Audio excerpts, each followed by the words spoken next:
sénégalaise bu football xam ngeen ko juróom-ñaari fan ci weeru août bi ti ñëw la ñu war a samp njiit gu yees gi ndoxub consensus nag judd ci ndax ñëpp war nañoo toog waxtaan ngir mën cee bokk ndax ñeenti ay candidat la ñu woon mu yàkkiti président sortant bi Augustin Senghor Madi Touré Saër Seck ak Mbaye Diouf Dia wala dañu war a xool nu ñuy demee ca élection yo loolee la ñuy waxtaanee ci plateau bi ni ma leen ko xamale woon ca tàmbali ga ñam mbégte dalal fi Bakary Cissé nekk journaliste sportif bu ñu ràññee nekk itam rédacteur en chef bu quotidien Le Record Bakary ñu nuyuwaat la ci plateau bi rek.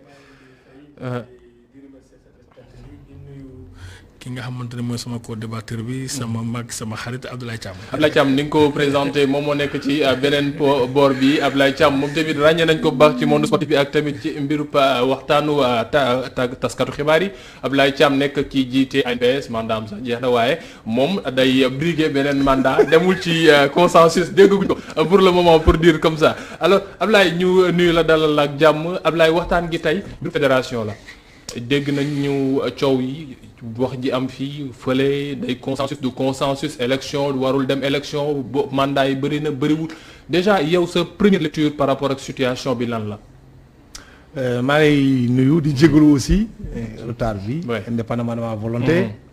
maa ngi nuyu aussi sama xarit sama rakk Bakary Cissé ñu ràññee ko ci monde sportif bi man bokk naa si ñoo xam ne. dañuy plaider pour consensus. depuis longtemps bind naa ko ci sama journal fépp fu ma dem aussi dama koy défendre. Parce que man disciple Lamine Diack la Lamine Diack ku ko xam dafa yàgg dox ci consensus. et damay récuser aussi ñi nga xam ne dañuy yaakaar ne consensus de démocratie dañuy wax lu leen neex consensus mooy dañuy toog ñu waxtaan. ñu tànn benn nit mu jiite ñu ñun ñëpp ngeen nekk ci ginnaaw bu mënul am ñu dem élection. kenn waxul par la force consensus day am. dama bëgg nit ñi mën a comprendre quand même lan mooy consensus. trouver solution ñun ñëpp ñu xëccandoo dóorandoo. d'accord diw moo ñuy jiite ñun ñëpp ñu nekk ci ginnaaw waaye bu amulee dañuy dem élection. loolu la ci wax.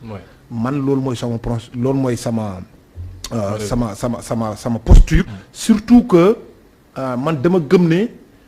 ñun sénégalais particulièrement wala ñun africains sax d'une manière généralement élection dañ koy def waaye lu ñuy jural yenn saa yi day indi toujours ay gàllankoor. lu tax ma wax loolu parce que tey jii boo xoolee en France Noël Le Graët ak ki nga xam ne moom mooy. Terrier. dañu demoon élection pour. président fédération française de football. élection ya jeex na Terrier delluwaat na nekk avocat mu ngi fële continuer di liggéey yëpp. waaye fii dañ lay gagner mais da ngay continuer di gas di xas waa ji di ko saaga pendant 4 ans. lépp lu ñu gas nga suul ko comme luy woykat bi doon wax. ñii di gas ñii di suul nag pund bi mooy rek waaye du doo leen am. donc loolu problème bu rëy la léegi loolu man ci sama expérience wax dëgg yàlla dama ko constaté. pas seulement au niveau sénégalais surtout nag soo gisee may laaj consensus. man gëm naa ne. soreetuñu lu ñuy wut tey jii depuis 2009 ñu ngi ànd te stabilité am na. te gis nga football bi bokkul sax ak politique bi. li fa xew dinaa ko wax fii devant Alassane. li fa xewoon le 3 mars bi passé football bi bu ñu defee ba mu sooxee ba mu indi ay problème lu raw loolu mooy am. parce que football c'est l'opium du peuple. loolu mooy dëgg. donc li ñu mun taw def ba am consensus. surtout nag consensus aussi pas derrière une personne. man je suis fondamentalement contre lépp loo xam ne personnification. li ma bëgg mooy mu am programme.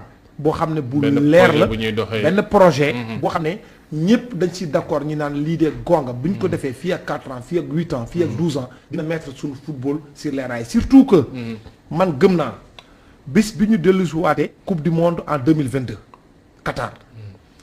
man bokk naa ci ñoo xam ne yaakaar naa ne. 2026. United 2026 mooy États-Unis Mexique ak Canada. coupe du monde boobu dañuy bokk parce que moment boobu coupe du monde day passer de 32 équipes à 48. Afrique day am 9 et demi. gëm naa ne Sénégal lu ñu ñàkk ñu néew doole yépp war nañu mun a bokk quand même ci 10 meilleures équipes africaines yi dafay nekk 9 et demi. donc boo demee 2022 nga dem 2026 nga dem 2030. ñu am gestion bonne et vertueuse comme ni ñu nekkee léegi di ko gérer nii. gëm naa ne état du Sénégal day génne loo xam ci football en tout cas dootul defati benn koppar. parce que chez nous tout est prioritaire.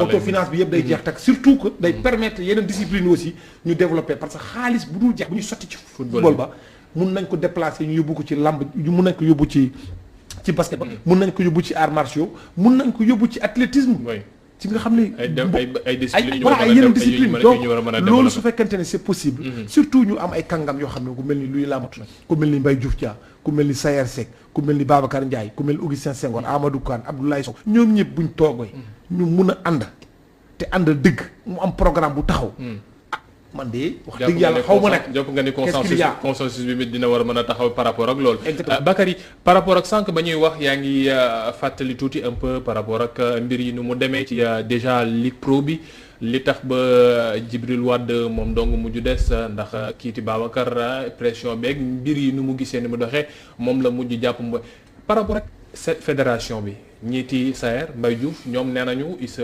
range derrière Augustin par rapport ak consensus bi ñuy wax Madi moom moo ngi continuer te def campagne am parce que d'accord gul nee na fii ak 30 juillet.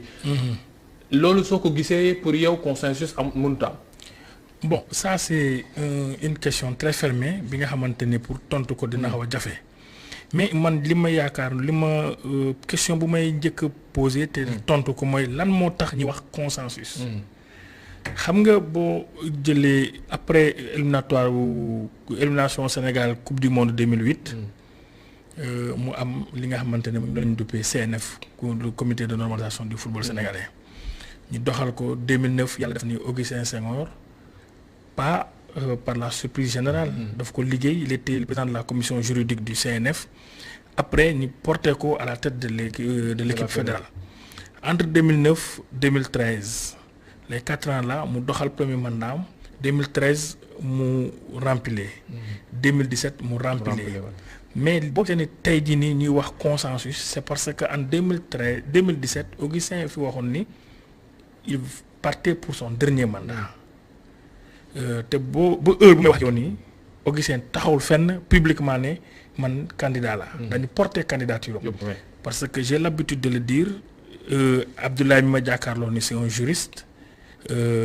dafay faral di ma naan entre l'éthique et le droit tout le monde prend l'éthique parce que droit bi permettre na Augustin Senghor mu nekk mu laaj 4e mandat mais l'éthique te ñëpp xam nañu ne Augustin sa probité morale et intellectuelle ne souffre d'aucune défaillance moo tax à mon avis mu affaire daf ko diisoon trop parce que yàlla def na ni man ma bind en exclusivité ne Augustin Senghor woo na Ablaye Sow ak Saer Seck birum pour wax la ni candidat la Saer Seck tëb ne ko du fi amee parce que d'accord ñu woon loolu waxtaan woon loolu li gars yi waxtaanoon antérieurement mooy Augustin bu mu ñëwee ne gars yi bëgg naa nekk président confédération africaine de football dimbali leen ma ci ba bu ñu yàlla dimbali ba Sénégal gagné parce que moom bu gagné au-delà de sa personne le Sénégal va gagner donc il va quitter le football sénégalais parce que il sera président de la confédération africaine de football. Les textes ne lui permettront plus mu nekk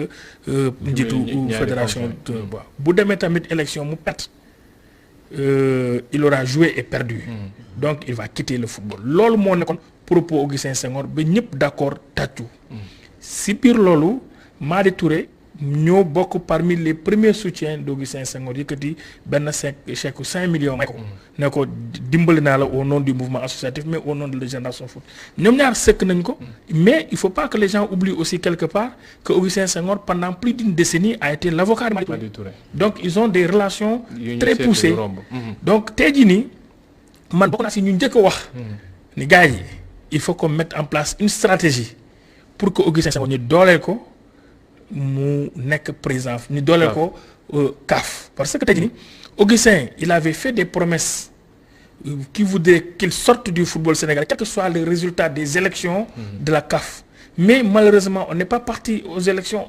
Augustin a été premier vice-président de la Confédération africaine de football grâce à un protocole d'accord léegi protocole d'accord am na tabb nañu Augustin premier vice-président confédération sénégalaise de football confédération africaine de football te ñi lu ñu fàtte mooy Augustin son mandat va arriver à terme en 2023 tey jii nii man waxtaan naa ak ñoo xamante ni ay kàngam lañu ci CAF bi ñoom yëpp xamal nañ ma ni Augustin s'il n'est pas président de la fédération de football, il sera fragilisé. Te loolu du c'est pas parce que il prêche que pour ça chaque non, il met le prêche pour le football sénégalais.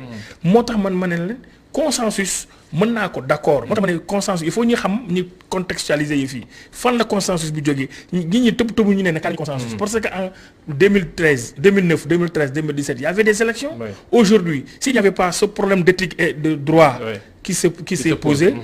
Peut-être que du ñu wax waxu consensus. loolu moo tax ñu ne léegi gannaaw noonu la les 4 prochaines années nañu jéem a def consensus tënk benn programme bàyyi Augustin Senghor mu doxal mais dañuy tordre le bras au truc au statut et au règlement de la CAF parce que de la fédération parce que le 7 août dina am d'abord une assemblée extraordinaire je pense bien pour changer les textes. Après le changement des textes ñu jàll ci AG ordinaire parce que AG ordinaire yaakaar naa ne du mën a changer texte yi loolu moo tax toutes ces propositions là yu ñuy def nii dañ koy tabb le 7 janvier lañ koy dugal maintenant moo tax man ne leen consensus war na mën a am mais on est toujours en démocratie. Mais pourquoi coow bi donc